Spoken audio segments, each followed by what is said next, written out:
All right, another day, another drag queen. It's RuPaul's Drag Race Down Under Season 3. Some of our introduction interviews with our up-and-coming queens for the current season.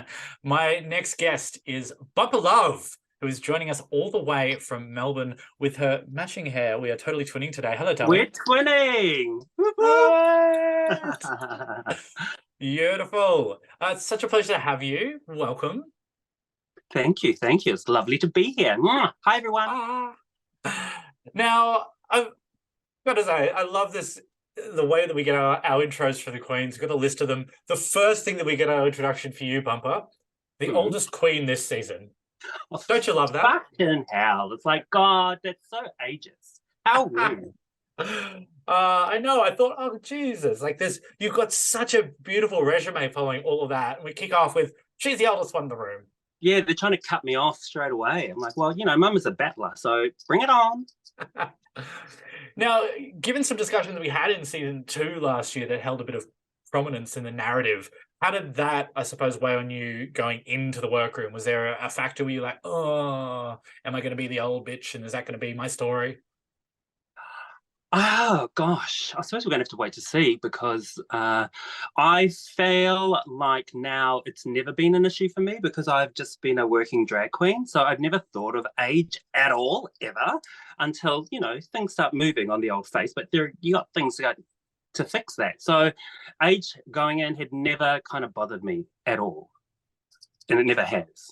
My brother said to me one time when I was a kid, he's an athlete, he said, it doesn't matter how old you are, you can always come first. Because I was competing in sports with him, with people like 5 years older than me. And I was like, oh my God, they're so much stronger and bigger and taller. And he said to me, it doesn't matter how old you are, you just do your best. So it's kind of stuck with me all my life, really. So I could be 18, 50. Who gives a fuck? I'm a drag queen.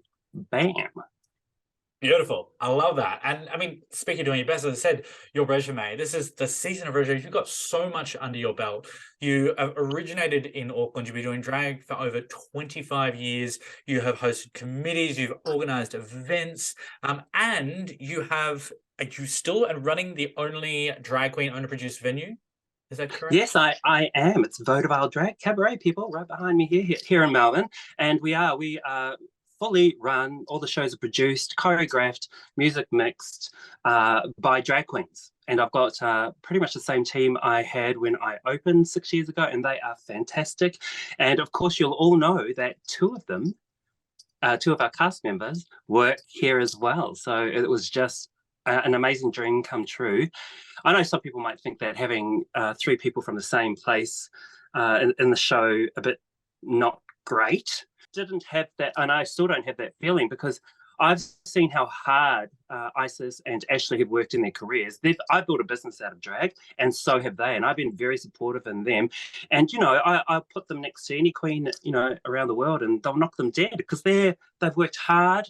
So they had every right to be there with me, as I did. So I'm super proud of the fact that there were three of us from my workplace. Very, very fun.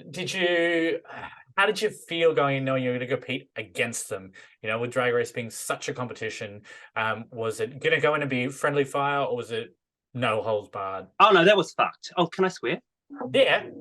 Great. No, that was fucked. That was really fucked. Because, I mean, even though I'm saying I'm super proud of having us there, it's very sharp, double-edged sword. Very sharp. Because there's no way in fucking hell I wanted to be in a position where I could eliminate one of them, or they could eliminate me. That's just my worst nightmare. So it's amazing that we were together, but not what I would have wished for. I wish I could have just been there by myself, and those bitches could go on another year because they're deadly. So yeah, I didn't like it at all. Yeah, it is a double-edged sword, particularly with only 10 in the cast. The better you do, it knocks them down at least one peg. So that's one step closer to the bottom. So that's yeah, and I really was trying hard to for knock you. them down all over the place. It's like, yeah, I love you, but go home. Get out of here. Now you studied and worked with NIDA as well. You've done so much. Your resume really, really does say a lot for the wealth of experience you have. Did that, I suppose, give you a lot of confidence going in? Were you like, this is my shit, I got it in the bag, or you're like, None whatsoever. I mean, I've got a degree in performing arts, but no way, because I've never been in that environment. Like, I've had many opportunities in my life, but I've never been. This is like, it's the Olympics of drag. It really is, and I've never been in the Olympics of drag ever in my life. So I was shitting bricks, because out of my comfort zone, I have my own setup where I am. I don't really have to go many places anymore because I can pretty much work as many shows as I want to, in the comfort of where I'm used to. So, what I was super scared about was going into being able to get ready and stuff in an environment that I don't have all of my luxuries around me, because I spoil myself. I'm a queen, and I treat myself as such, like I do with my other queens that I work with, because we're amazing. But I knew I was not going to have that network or all the lovely things I have around me. So I was shitting bricks about that.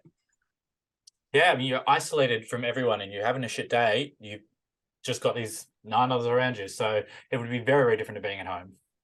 Yeah, I don't really have shit days. I'm pretty positive because I am literally living my dream. There are challenges for sure, but I wasn't ever unhappy when I was like doing filming and stuff. I had the best time struggling with the fact that I didn't have my beautiful things around me. Now, got an interesting one for you here. So you've done a lot of time in New Zealand, and then you're back here and you're working in Australia. So what happens? You walk away with the crown at the end of this season. If you do, are you walking away with the crown? Are you wearing it for New Zealand, or are you wearing it for Australia?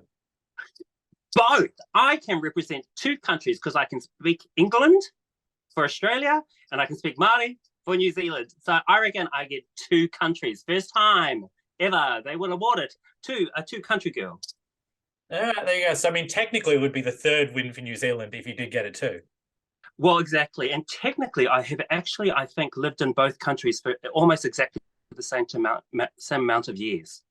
Ah, there you go. Well, increasing the odds of New Zealand picking up another win this year. Total. Come on, Kiwis.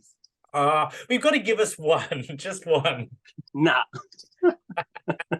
Never. Although I'm a loyal Australian, I'm also very much a loyal Kiwi, and I try and keep that in my accent. So I hope it comes out in the show. I can't wait to see what my fucking voice sounds like, because I've been trying. I mean, I've done acting gigs and stuff where I've had to change it slightly, but most of the time, casting people on that, they just tell me to keep it. I'm like, okay, great. So I can't wait to hear what I sound like. That's the biggest thing now, isn't it? You've been like sitting on this little secret for like 6 months now. You're like, oh, don't tell anybody. And you have no idea what it looks like. You have no idea what's going to come out. And now, that waiting game is almost upon you. What's that been like, having to hold on to that? It was a fucking scream watching the our trailer. Oh my god! I thought, God, I'm fucked. I'm just fucked. But I come across really nice and loving and caring. I'm like, fuck, that is so not my persona, but okay, that's what the camera's caught. So it was completely not what I thought would end up being on screen. So maybe I am a really nice drag queen, because I'm not. Maybe you just changed for the cameras. Maybe they called something. Maybe it was all in the edit. All in the edit. I hope so, because I'm a bitch. So I couldn't read. Although they did put in one swear word. So maybe the cursing, because I didn't realize that as well. Actually, from the filming, a little tidbit for you. I didn't realize that I curse a lot. So they managed to get. They probably didn't have any other choice but to get it in there, because I say it so much. So that was no surprise. Taking a book out of the Spanky Jackson Bible of Drag Race, I see. Spanky motherfucker Jackson in the house. And people I know Spanky. So we worked together for many years. There you go. Did you get a bit of advice from Spanky before you went in? Fuck no, she worked for me. All right. Well, nothing from Spanky. You didn't need any help there?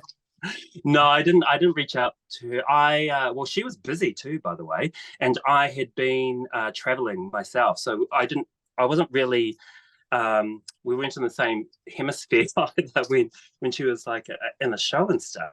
But I'm catching up with Girlfriend very shortly, funnily enough. You get to spill all of the tea. Well, I can't wait to see how it all turns out. But one last question I do want to check though was everyone's got their one Achilles heel, the one thing that they're shitting bricks about, like, oh please, I don't want to do this part. This is going to be my undoing. Was there a thing that you were particularly like, oh, I'm not looking forward to this if I get that far? I think showing my heart, funnily enough.